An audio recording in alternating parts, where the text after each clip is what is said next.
In today's video, I'm going to teach you how to block keywords on Google Chrome. How to block keywords. To get started, open Google Chrome on your computer. Once Chrome is open, look to the top right corner of the browser window and click the three-dot menu. This opens the main Chrome menu, where you can access more tools and browser settings. From here, go to Extensions, and then open the Chrome Web Store. This is where you can find browser add-ons that expand what Chrome can do. After the Chrome Web Store opens, make sure you are searching under Extensions so you can find the right type of tool. In the search bar, type Keyword Blocker. This should bring up extension options related to blocking certain words or filtering content based on keywords.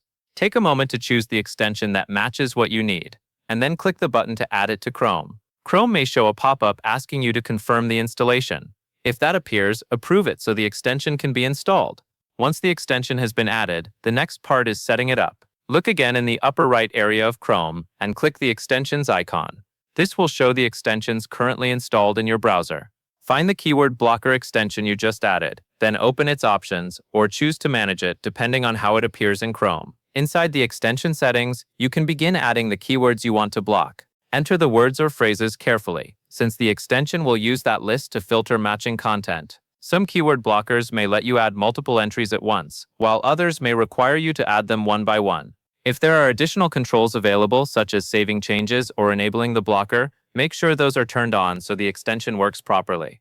It is a good idea to review the keyword list after you enter everything, just to make sure there are no spelling mistakes. Even a small typo can affect how well the filter works. After that, the extension should begin blocking content based on the keywords you added. That covers everything you need to know.